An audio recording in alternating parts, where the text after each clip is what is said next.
Halo semuanya, perkenalkan kami dari kelompok 12 yang beranggotakan Andika dan Surya Pratama. Kami di sini membuat produk STEAM berupa katrol.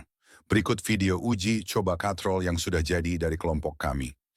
Alat yang digunakan untuk membuat katrol ini yaitu gunting, ballpoint, penggaris, glue gun, dan cutter.